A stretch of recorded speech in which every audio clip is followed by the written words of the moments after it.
What's up, Infected, and welcome to the Quarantine.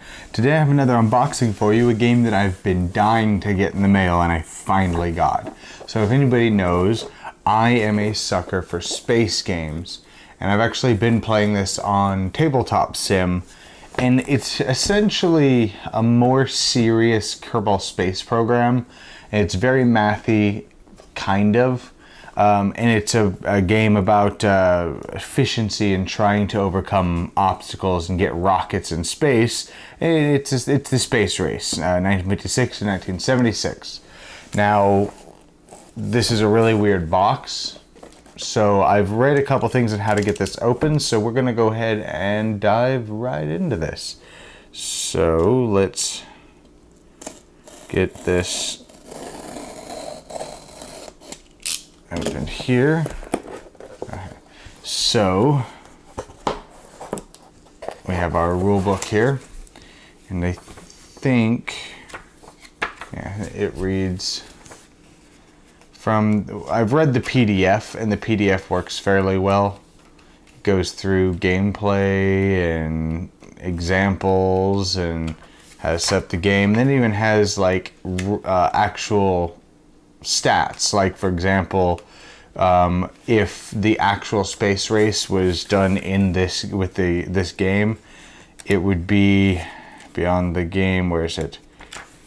Yeah, if the real history, there we go. If the real history had been a game of leaving Earth with all missions available, the scores at the end of the game would be 43 US, 42 Soviet Union, and 1 for Germany. And just cool things like that. So this rulebook's pretty decent. It's not bad. But now we got all this stuff. Now I'm gonna go ahead and say I also have this to unbox that I'm going to add in, or I will have another video for that, but I am concerned that it will not all fit in one box. And you all should know by now that I love fitting everything in one box, so that is going to bother the shit out of me, but we'll figure that out later. So let's get all this stuff out.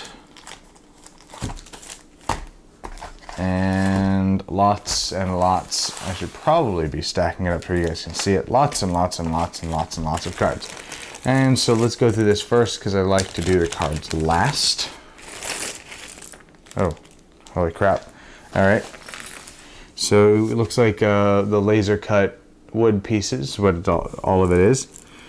And okay, because I've been hearing, I was smelling it, if anybody was wondering, because I was hearing some people, their pieces still smelled like paint, and I'm not smelling any. So yeah, so there's got all these are just markers to show, you know, what spacecraft you have, so that way it's easier to this one kind of felt a little tacky, but maybe I'm crazy. But that way you can keep track of what spacecraft you have where, and you know, so if you leave a piece orbiting a planet or something to maybe rendezvous with a little bit later, you know what piece is what. So there's those. I will definitely have to hole punch those. Oh well, deal with that later. We will look at these, I guess, for now. I really hope all this fits in one box, or if I can somehow figure out a way to jerry-rig it together. So we got your supplies. Then you got 5 supplies instead, so that way it's just one card instead. You have series samples, Mars samples. Let's see if you can see that. Moon samples. You got all the different types of samples. The backs are just the same. Phobos samples, Venus samples, Mercury samples. Then we have Soyuz rockets. Let's get, yeah. And then we have Soyuz rockets. They have 9 mass. They produce 80 thrust, and they cost $8 to make. And then of course the backs of all of these parts just have the same thing but damaged. We have Saturn rockets. They are way more expensive, but have way more thrust and much higher weight. We have Ion cards. I'm not gonna go through, I need to do this a little bit faster because I don't want this video to take forever. Juno rockets. There's a bunch of those. Good number of cards to this game. We have Atlas rockets. And we have, here, we'll just do it this way. We got, let's see, the Aldrin capsules, Apollo capsules, Eagle capsule, Vostok capsule. Then you have normal probes. And that's it for that. Then you have the different astronauts. So you have, probably gonna butcher these names, but Valery Boskyov, Mike Collins, Valentina Tereskova, German Titov, Boris Yegorov, Buzz Aldrin, Konstantin Firostov, Gus Grissom, Vladimir Komov, whatever. You get the idea. I'm not going to read all the names, but yeah, so they're actual astronauts. So that's really neat. I'm dying to play this. It's been killing me waiting for this to arrive in the mail, because apparently I ordered the game 3 weeks ago, and apparently the company is a very small, like, dual family owned company, so everything takes a lot longer. Once you place an order, then it's, oh, I just kicked the camera. Once you place an order, because it costs quite a bit to produce things, I think they wait until, that's what I heard anyways, that they wait until they have so many orders, and then they produce them, and blah, blah, blah. So I'm not going to go through all of these, because I actually do not want to know the ratio of types of cards, but all of these are mixed between success cards, failure cards, and major failure cards. So basically the way these work is this deck is going to be shuffled up real nice, and when you buy a technology, you'll put 3 of those cards on it, and then whenever you test it, you'll reveal one of those, critical failure, whatever, and then you can pay to get rid of those. So it's about like trying to test all your equipment properly, or do you throw caution to the wind and try to get those points as soon as possible. So now the one thing that I do not like about the game at all is it uses paper money.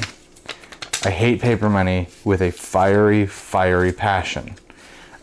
It's pretty paper money, but it's still paper money.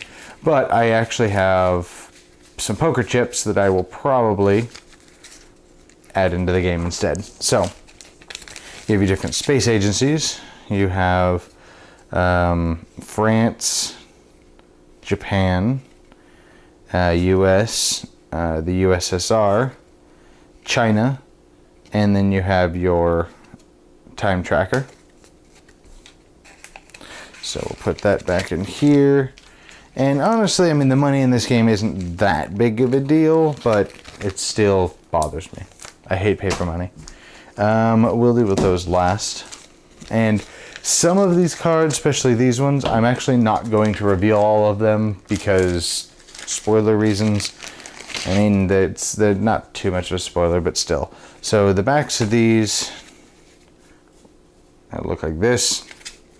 So you have, remember the pieces that I showed you? So the cards that I place on this correspond to that marker. So wherever that is on the board is where these pieces are at. So you got those for each one of the different agencies here.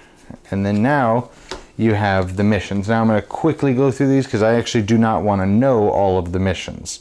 But you have hard, you have medium, and you have easy missions. So they range from like working probe. I keep stepping on the cord here. But you got like a working probe in capsule in space, all the way up to, you know, all kinds of things, all the way up to get a man on Venus. There we go. Get a man on Venus and back. Or find extraterrestrial life in the universe or in the solar system. So there's all kinds of missions here that you got to do. So it looks like there's more missions in this. But, and let's get this back in here. I can't wait to get this to the table. Like I said, I've been playing it on Tabletop Sim, and I absolutely adore this game, even though math is not my best subject, and there's a lot of math in the game, but it's still incredibly fun. So these are all the same. Now these are your tech cards. So like I said, when you buy like an Atlas rocket, it's going to cost you $10 to get the technology. You're going to put 3 of those outcome cards on here, and every time you launch a rocket, you're going to draw one.